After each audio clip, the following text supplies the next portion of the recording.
are some tanks here, and they are filled with diesel and other kinds. A fuel depot near Lviv. It's on fire after an alleged Russian missile attack. A CNN reporter is live at the scene. From the scene here, but you see the smoke and the flames billowing. But many on Twitter believe the report is a fake.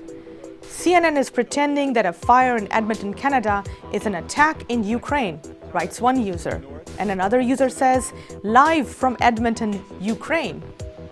A fireman in the background is wearing a jacket with Edmonton written on it. But other users quickly found out why. In 2017, the Edmonton Fire Department donated 600 fire protection suits and other equipment to Ukraine. The aid project Firefighter Aid Ukraine still exists today. Its head, Kevin Royal, confirmed to DW. We've shipped over hundreds of sets. We've shipped to thousands of sets of turnout gear to Ukraine and to other countries. And in a lot of cases, those communities don't remove or don't require their markings to be removed. I could show you several examples of an identical jacket being used in evolutions over in Ukraine and in other countries. I can show you tons of examples of Toronto's equipment being used in Ukraine and in other countries. So this video is real, but this is by no means the case for everything we see from the Ukraine at the moment. Thousands of fakes and false claims are circulating about the war in Ukraine. Let us show you how to recognize the fakes and how you can protect yourself against war propaganda. Auch nicht auf österreichischer Ebene. Take this video, for example. It allegedly shows that the incident in Ukraine is staged. An alleged Ukrainian corpse moves as the reporter speaks. More than 3.5 million people saw the video on Facebook alone. But it's been manipulated. The audio track has been swapped out to make people believe it's from Ukraine.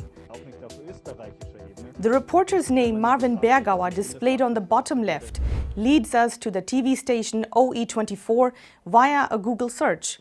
And there we quickly find the original video. It is from Austria and shows an event by climate activists in Vienna in early February. A lot of the other content is also older or from somewhere else entirely. The videos and images are repurposed and simply posted in a new and false context.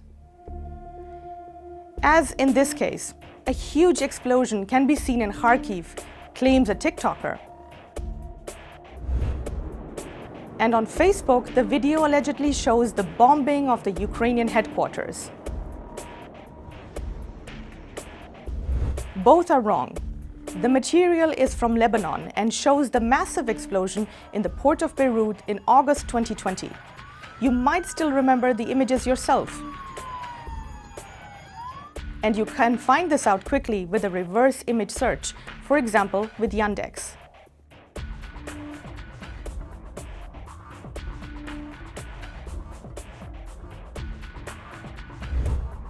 The same applies here. This is a photo of Kiev Mayor Vitaly Klitschko. It went viral in the first days of the war and has been shared again and again ever since. It allegedly shows him defending his country at the front line. However, the picture is already a year old. Klitschko himself posted it on Instagram in March 2021, showing him exercising with Ukrainian reservists. Other fakes can be even more misleading. So-called deep fakes are something like the highest art of deception. Videos and images are manipulated with the help of artificial intelligence. Here, Russian President Vladimir Putin allegedly announces peace with Ukraine. Только что прошли переговоры с украинской стороной. But Putin didn't say that. The images are from his speech before the start of the war, but the audio track has been changed.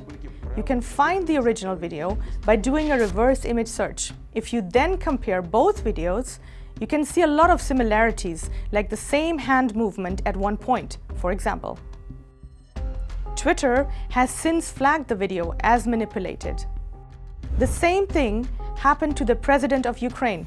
Бути президентом виявилося не так вже й легко. Here, Volodymyr Zelensky announces the surrender of Ukraine. Wrong again, another deepfake, not as sophisticated as Putin's, but it was placed on the website of the Ukrainian TV broadcaster Ukraine 24 by hackers. Не вийшло. If you take a closer look, Zelensky's head looks weirdly positioned on the body. The body proportions themselves aren't right either. His shoulders are stiff and do not move at all throughout the entire video. Не варто вмирати. Using a reverse image search, we are able to find the original image. It's from a press conference with Zelensky on March 3rd. The photo served as the basis for the AI-assisted manipulation of the head and the movements which seem artificial. The video is a fake. Настав. President Zelensky has become the face of the Ukrainian resistance to the Russian invasion through his daily videos. That's why he's the #1 target for fakes and Russian propaganda now. For example, it is repeatedly claimed that Zelensky has fled and that he secretly left Kiev and was hiding with the Americans. Some users claim to show which plane he left Ukraine on.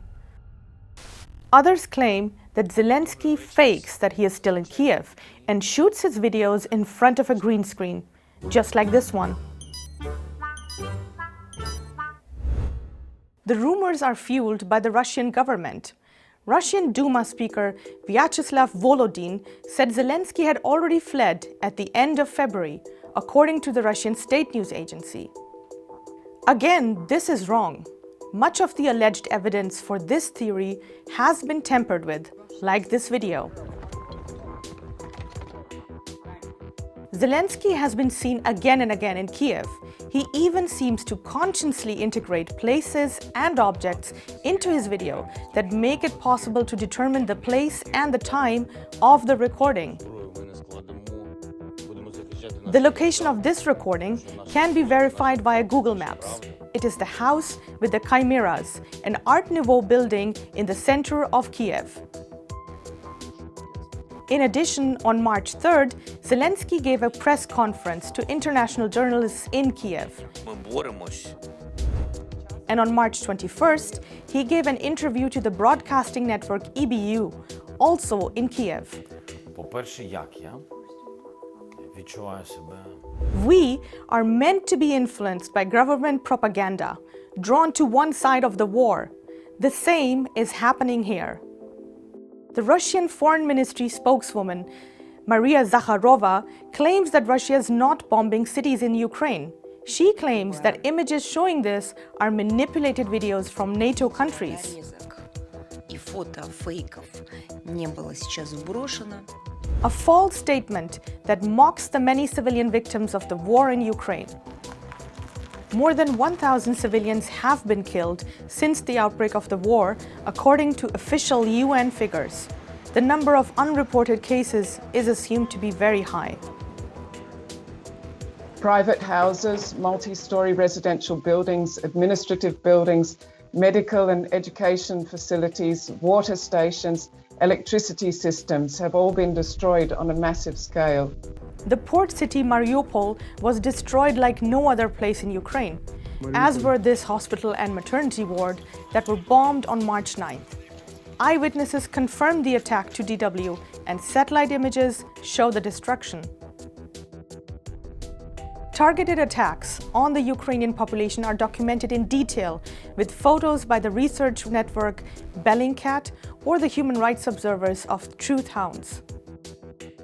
Here's the problem with false claims. Even if they are debunked at a later point, many people have already seen the propaganda and believe it. And this information war has long since gone beyond the actual combat zone in Ukraine. Here's an example from Germany. This woman says in a TikTok video that a 16-year-old Russian-born refugee helper at a train station in Euskirchen had been beaten up by Ukrainian refugees. В городе Ойсеркирchen под Кёльном. The boy had later died from his injuries. But the police in Bonn said that there has been no such crime in Euskirchen. Ganz wichtig ist jetzt, dass dieses Video nicht noch weiter geteilt wird. Die Verfasserin hat sich unserem Kenntnisstand nach mittlerweile davon distanziert. Sie sagt, dass sie selber einer Falschmeldung aufgesessen sei. Здравствуйте, дорогие русскоговорящие друзья. Later, the woman apologized in a second video. She found out that everything she had heard was a lie. Her source hated Ukraine and wanted to cause harm with the story. And unfortunately, this happens quite often. Fakes and propaganda manipulate opinions and people. Be careful what you share to help stop disinformation. Have you heard of more fakes on the Ukraine war? Then send us your examples at factchecking@dw.com.